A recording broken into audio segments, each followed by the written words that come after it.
Okay, so we're back for another video. Anyway, so we're back. I'm glad that a lot of people liked it. A lot of people that I know in real life said they really enjoyed our video. Really? Okay, Yeah. that's so exciting. Yeah, and plus it's like a little series of ours. So because as the series go, we're snacking. So this week, this episode, we have cream puffs from T&T. They're gonna be delicious. I can't wait. Have you ever had cream puffs from T&T? No. No? But I love T&T bakery items in general. Oh, okay. So let's do a taste test. Let's do it. Okay. Ching ching. Cheers. Wow, that's good. This is pretty good.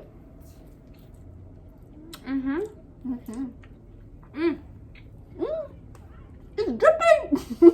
Braca Bakery, their cream puffs are like $7. And this was $7.99 in total, right? For 9 of them. Well, that is a steal. Remember when you used to come over to my house? We used to Riverdale. put, Riverdale. We used to put Nutella on the cream puffs. Yes. Good old days. I have Nutella. No, that's a sugar bomb. Too much. Too much. So we're reading Sunrise on the Reaping. I managed to get myself a copy. And yeah, but you know, I was telling you earlier how I noticed that your physical copy is actually a paperback version. So in New Zealand, sorry, no me.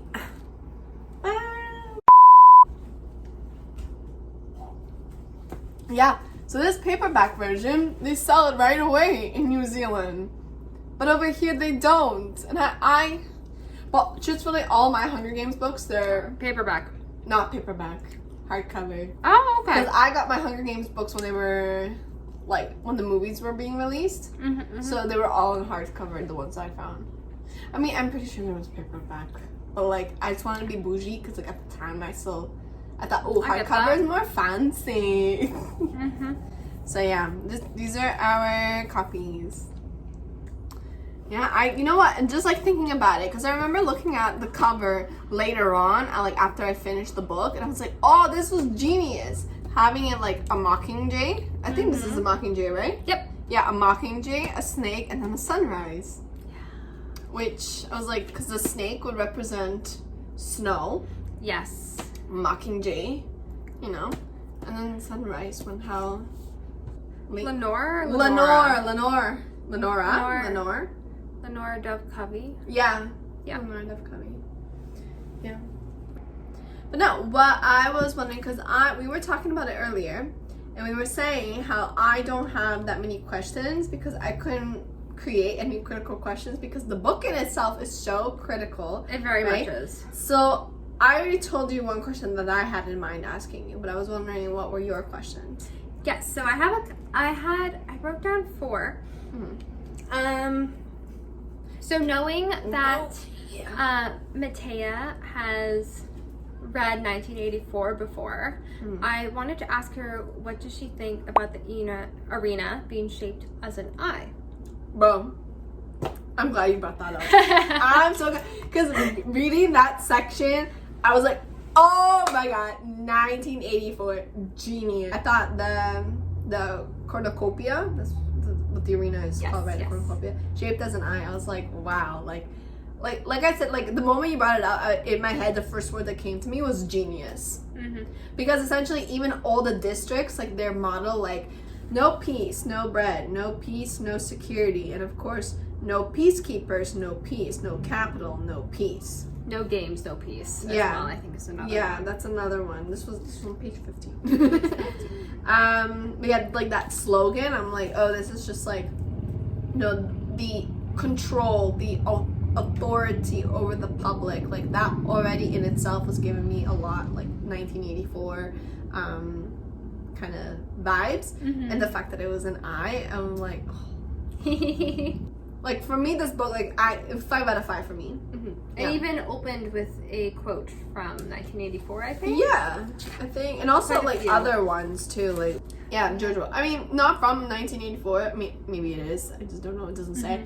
Like, all propaganda is lies, even when one is telling the truth. I don't think this matters so long as one knows what one is doing and why. I'm like, yeah. Because you can believe in the propaganda, that can be your truth. Yeah. But yeah, what did you read 1985? I went on a long tangent. I haven't, but I knew you did, so I wanted to get your insight on it. Yeah. Because so I just even though I haven't read it, I knew that you did, and I saw like I finished the book over a month ago, and I just saw so many like reels and Instagram reels about it. And when someone pointed out about the eye and like 1984, I was like, I want to ask Mattea what she thinks. Yeah. So, I mean, because it's always like Big Brother. The show that you like, yeah, it was inspired by 1984. Really? Because in 1984, now I'm paraphrasing it. I don't remember the exact quote because I read it a few years ago. But it's like, Big Brother's always watching you. And the whole premise of the show, Big Brother, is that there's always somebody watching you. Yeah. My question to you is, so online, like social media and all these other places on the internet, a lot of people tend to say how even though a book is critical of a certain subject, some readers tend to overlook it because they don't realize it was supposed to be critical thinking there. Yeah. So for me, I thought it was blatantly clear that this was supposed to be a critique on propaganda, on the government. Now, how was it to you? Did you find it as clear as I did, or did you think otherwise?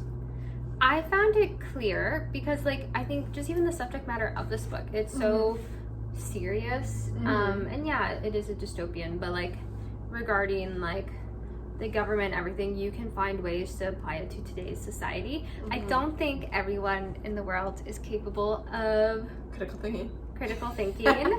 And I do also see how, because of the way the games are, it's a critique on, I guess, like also entertainment as well, of how like we can view violence as entertainment, unless as something that's like graphically hurting people or sympathizing or empathizing with, people in a sense.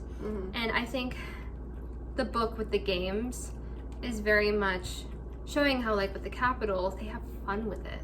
It's all a game, it's all entertainment. But for the people who are affected by it, it's their livelihood. It's something that their fear is being used as entertainment and being used to keep the government in place. Yeah. Yeah. Well, I'm glad it was also as clear to you. But it was interesting that you point out the games, because when I first read the Hunger Games series, which was like, oh my gosh, the first movie came out in 2012, right? Yeah, so I read the series back then. Yeah, me too. I haven't repicked up the trilogy. Yeah. So essentially, that we grew up with the Hunger Games as it was released, including the movies as it was released. Yes. So we were from that era of preteens and everything. So I remember reading the book for the first time because you mentioned like arena games, and to me that very echoed like the gladiator games. It was like to the death, right? Yes. And that fact that was in itself a form of entertainment kind of shows how, human society in a way has liked graphic events such as this, which is sick in many aspects. Like, I cannot imagine myself, but then it's not really a norm today. So I'm glad that Suzanne Collins kind of took that element and like made it 10 times worse. Exactly, yeah. With kids. Yeah, with kids. With literal children. Oh my God. And you know what? Now that you mentioned children. Yes. And I know we kind of spoke about this as we were reading the book, as we were I think reading. you said it in text. Yeah, in text. Like, the fact, so we're adults, Yeah. We read the original trilogy back when we were kids. But we, like, at least for myself, I didn't really comprehend the gravity of like killing to the death than I do now. Yes. Because like now working with kids in that age range, I'm like, what? This is what? I can see why I there agree were with that. concerns kids reading the Hunger Games book back in the day. Because it is weird, but you don't really comprehend the gravity of it. Well, even then, I know it's not completely the same, but for instance, I was talking about this with my partner, Gwen, how about how Sunrise on the Reaping was actually so much more graphically violent than the way the Hunger Games were. I'm not crazy. You're not crazy. Okay, You're not yeah, crazy. Like I don't remember it being like that. It even has a certain R word in Sunrise on the Reaping that was like, this would be totally unacceptable. I mean, for me, for imagining like a 10 or 11-year-old picking that up. However, the first Hunger Games book was centered more towards a younger audience. It didn't have feature words or like, it was still like a violent subject matter, but it was written more in like a kid-friendly way. And I think Suzanne realized that her audience has grown up, and so she kind of like with the Harry Potter series, the subject matter of the books became more adult and grown up. So I mean, it's cool in that sense, but you know, like this is basically the same age range as all the other books. Yes. So I'm thinking, like, what if a kid picks this up and is like traumatized? And it's like, I don't then think will not read the Hunger Games. Exactly. Do this one next. Hi, baby. So my next question is, besides Haymitch, did you have a tribute who you were rooting for, despite already knowing the ending and knowing Haymitch would win? You know what? You mentioned to me that you had already someone in mind. do. So how about you start first? Okay. Well, there was like, out of all the other tributes, I think because they lasted longer, they had more conversations or time with Haymitch. I felt like, to me, Amperch, Beatty's son, was like, his death was really hard to read about because it was very graphic, and it was knowing that he died painfully, and Haymitch not really knowing what to do, I believe, in that moment where he kind of lagged. And the squirrels were like, until like they said, it was only bone left. And when I think of Ampert, I do think of a 12-year-old kid now. Like, when I first read The Hunger Games, I was 11, reading about a 12-year-old in a fight to the death scenario was like, I'm the same age. Like it's like, oh, representation, you know? Like, I don't think of it in terms of like the way an adult would view a child having to like go through that You know experience. what's so interesting? The fact that Beatty knew that he was gonna die, like, that broke my heart. Yeah. And that they only invited him so that he can watch his punishment happen in real time. Which I feel like that gives me more, obviously it's like a hardship that no one should ever face, but it surprised me how strong and resilient he was to have continued on with life knowing what happened to his child. Yeah. That's crazy to me. I agree. Because he didn't have any more children after that, did he? I don't know. I know he has his wife. Yeah. So. Because I'm thinking back to like Catching Fire and all that, but like I can't recall if he said anything, any reference. Yeah. Anyways, that, you know, his death. Ampert. I think so. Yeah, Ampert. Okay, Ampert's death. I had to like put my book down. It was very heavy. It wasn't so much heavy as so graphic. Because, you know, I'm a visual reader, right? Yeah. Remember when we had this conversation long ago? I said I have a movie playing in my head. So, yes. Thinking of that, I was like, okay, I need to put this book down for a second. Like, that was very graphic for me. But I think, it's gonna sound ridiculous, but Lulu, I was kind of rooting for her. That's my person. Like, just because she was already so tortured enough by the Capitol. What happened to her? And she lasted like longer than anybody expected. And I felt like a part of her, who she was before, was still there. And we see like little references with the kind of bread that she picked up, you know. Yes. And just her being able to survive a little bit on her own, and the way how she found Haymitch, I was like, oh.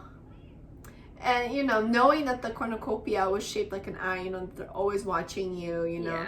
They have, the, like, essentially at any given moment, if a tribute will not kill you, they can. And that's what they did. Yeah. And it was very obvious. Like, they knew that they were going to kill Ampert. Ampert never had a chance. They were going to set off one thing against him, for sure. Yeah. And same with Lulu. Exactly. And, like, I know she was obvious, like, we all know what happens at the end of the book, essentially. But, you know, that was kind of, I guess, if I was rooting for somebody else, the underdog. Yes. That makes sense to me. Yeah. This is, I guess, my next question. What chapter or moment of the book was most significant to you? All right. I'm glad you brought this up. It's like I knew you were going to ask this question because when I was putting all my little tabs, I put one orange one, which is like basically multiple pages of good ones. Now this is where was Haymitch's monologue about propaganda and about like about everything that he has done and how he's being watched at every given moment. And it was from pages 3 to 1 to to the end of the chapter, to 3 to 7. So because like I think by the end of this chapter he wants to die, so he was planning his death because he wanted like poetic justice. Right? Exactly. It was that part, and how he was now determined that these games will have no victor, hence the second quarter quell poster. Like, I underlined that. And so this whole entire thought process I thought was really interesting, and just his encounter with like Silka, one of the other, you know, district tributes, and just like this whole entire like thought process, what he was doing, I thought was very page turning. I mean, obviously I have so many within a few pages, like, you know, marked off. So yeah, like just I think after going through this book and seeing how the parts, like this particular part, part 3 was called the poster. I didn't really understand that until after I read it. I was like, oh, okay, I get why it's called the poster. So the fact that a lot of the underdog tributes wanted to create such a big like effect in some ways, and just to say like I was here, you can kill me, but I was here. So that's why like the poster, like I'm gonna die and I'm gonna make that the poster of the second quarter quell. So I think this was for me this was the most memorable pages or chapter in the book. Yeah. How about you? So I wonder if I can find the exact chapter name. Let me just quickly see if I can find that. I mean, the chapters don't have a name, it's just the parts, because it's cut off in 3 parts, right? The birthday, the rascal, and the poster. So the specific chapter, I think the most significant part of the book for me was Haymitch having his talk with Caesar Flickerman at the end of the book, where you see all of Haymitch's efforts to try and defy the Capitol be completely taken away in terms of what the audience sees into what the Capitol wants to portray. You know, like you see him trying to break down the arena. Didn't show that. They changed the timeline of things so that he looked like a rascal who couldn't completely be trusted. You know? It's how like they manipulated all the events that happen. Exactly. And he even says it, like obviously he has to watch it all for the first time and be shocked by it, but he also knows, he's like, what did people see when it was live, you know? And then they see this, it's like they must have seen at least some differences, but everyone in the audience that he sees brushes over it. They're all smiling, they're all laughing, they're all going with what's being said. And like the propaganda that's being enforced. So for me, that was the most pivotal and significant chapter for me. That was a good scene too. Yeah. I like that one too. I enjoyed it. Wait, you don't have any more questions? Oh, okay. Then I have one more for you. What was your favorite quote? Because we did that for the last one. So we have to do it for this one. I will be looking for my favorite quote. 1 second.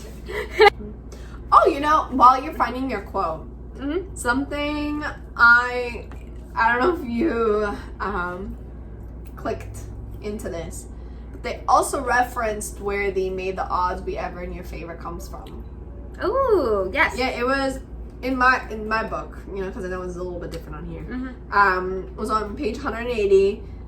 It was the 25th Hunger Games, the first quarter quell, when, you know, and then it references the other Flickerman, Lucky, when he was commenting from a relic of a woman named Gall, who was credited with the coining of the phrase, "May the odds be ever in your favor." I was like, oh my god, now we know the origins. Yeah. Favorite line. So it's on chapter 16. And in Haymitch's words, all I want is to be home in my bed in 12 with Ma there to take care of me, to spoon me sips of chicken, back broth, and pile every quilt on my shaking body and put a goose feather pillow under my head. The thought of Ma watching, unable to get her hands on me, makes me try to look less pathetic.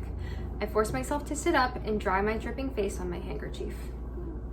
And I think it just shows, like, how young he is, what sort of situation he's being forced to enact and things to do, that, you know, if he wants to go back to his family, he needs to survive, and he's gonna have to do inhumane things. Yeah. Or immoral actions, I should say. Yeah, I think that was also a great quote. It was really good. Definitely encapsulates sort of the child mindset. Yes. In all of this. Because I think it was a trend in dystopian books before to make the main characters feel more mature. But now, I feel like these books, dystopian books that are created now, intentionally want you to remember, this is a kid. Yes. Like, they're fine. Like, this is bad. It's not like Feyre being 17 or 16 or whatever. So that's a whole nother. That is not meant for book talk. That's not meant for this episode. Agreed. But yeah, no, my favorite quote was a little bit earlier on in the book. It was about books. Oh, it's the one that. Oh, with Plutarch. Yeah, in the library, the Plutarch, the Heavens Being Library. And it said, each book's as precious as a person, she says, as it preserves someone's thoughts and feelings long after they're gone. Like a family treasure. And then it continues on. This is all on page 121. Reading in general isn't a popular pastime in the capital. It's a shame. Everything you need to know about people is right here in this room. Yes. Which I thought was kind of interesting. You can really analyze this quote in so many different ways. Like, just you and I, we were talking about earlier how kids, their attention spans are so shorter these days and they don't read as much. Everything you need to know is in books. Yes. Like, we read in order to know, like, okay, so we read the story, now what? You gotta do something about it. You're gonna do something or you're gonna sit back. Yes. And like, it's interesting because a lot of the books that I read in my undergrad, they had a similar theme. Like, so now you've read the story. So what? Yeah, now what will you do with that knowledge? Exactly. Which is actually from another book that I read, an Indigenous storyteller. And it was him that kind of made me reflect back on all the books that I've read. And it was from him that I was like, you know, you can apply this argument to every single book that you read. You've read the story, now what? That's true. Are you going to sit back or are you going to do something about it? So you can see the same thing from this one too. So that's kind of like, I was like, wow, genius. Yes. So I think just the narrative about books and also how books can be manipulated, how everything, you know, like, yeah. I'm speechless. That makes sense. And also like how the capital did censure and ban books. Yeah. In certain ones. It's not, like they said, not a popular pastime. Yeah. A lot of parallels. Mm-hmm. Scary parallels. Yes. Very scary. Yeah. Okay, last time when we read The Picture of Dorian Gray, you said you commented on the ratings on Goodreads. So I love the fact that we both rated it 5 stars. Yes, we both did. Yeah. So it's kind of, and I actually don't read what you rate until I've rated my book, and then I'll see like your updates. That one, yeah. I didn't write a review. I just put the 5 stars. Bro, that was the first time I wrote a review in a long time on Goodreads. And I loved it. I liked it because I was like, yes. I know, I saw it. That's why I went to look at I was what like, you I rated. completely agree. Yeah. It's like, I rated it 5 stars, and I think this might be my favorite book that I've ever, one of my favorite books I've ever read. Really? Yeah. That's high praise. Because you know what? This is how I analyze my favorite books. Mm-hmm. It's a book that I've either reread a second time, because you know me, I don't read books twice. That's true. Or, for the first time in my life, I've never cried when reading. That's true. I've never in my life cried reading a book. And I was sobbing towards the end. My mom looks at me. She's like, child. I'm like, you don't understand. She's like, what are you reading to make you go through this? Yeah, she knew. It was like, she's fully aware of how dramatic the Hunger Games can be. She's fully aware of everything. But she'd never seen me cry. Even like watching the movies, reading the original trilogy, I've never cried. I know a lot of people are criers. I'm just not. So the fact that like this really hit me. And I think it's because she made it, like Suzanne Collins made it so that you are fully aware that these are children. Yeah. That, and also like where you also know the endings not necessarily going to be good, because you're like, oh, but where are these characters in the present? They're not here for Haymitch. So you're able to kind of piece together, but you don't know what necessarily happens, and it's just the anticipation and the angst of knowing but not having to read until you get to that point. Yeah. That builds up just like the emotions, I feel. Just because I thought it was relevant to today's society, thought-provoking. Also, I do love a good emotional book. And this checked on that. And I do love a book that shows character development. Yeah. And I think, like, Haymitch's character development was definitely, you know, a bit sad on his part. But it was development. But it was interesting to see how he was a sweet, innocent child who would do anything, who would, you know, try to be the hero, right? Yes. And then you see the progression to how we knew Haymitch in the films, which I thought was fantastically done. Exactly. It was really well. And also Effie! Oh yeah, and I love how, like, I think I rewatched, okay, I didn't reread, but I rewatched the Hunger Games trilogy, and there's this one line that Effie has where she says, to Haymitch, I liked you better when you were sober. Oh yeah! And yes. And you see, because now we know what he was before he started kind of like drinking to help soothe himself. So, all right. So Anna, last time we completed our little episode, we mentioned which next book we are going to read. So you mentioned you would like to read a Taylor Jenkins book. Yes. A Taylor Jenkins read book. Yes. I'd love to read it. So I was wondering, you mentioned that you have yet to read the 7 Husbands of Evelyn Hugo. Have you read that one yet? I haven't, no. No? That's the one I'd like to read next. Truthfully, I would like to read that one next. Because it's nice. a paperback and I don't like hardcovers. Because when the new books are out, they're in hardcover. Beautiful. Do you have a copy yet? No. Okay, perfect. I have one that I can lend you. Don't you need it? I'm going to read on my Kobo. Oh. Okay. Is it okay if I like... Absolutely. Oh my god, please do. Yeah? Yes, please do. You want it to be lived in? Oh, yes, exactly. Yeah. Loved. Lived in and loved. If you're okay with that. 100%. Okay. And why are you asking me? Because maybe you want your own copy. No, I'm okay. Okay. hey, I'll take a free book to borrow. Yeah, so our next book will be The Seven Husbands of Evelyn Hugo by Taylor Jenkins, and I'm excited. So give this video a thumbs up. Give this video a thumbs up.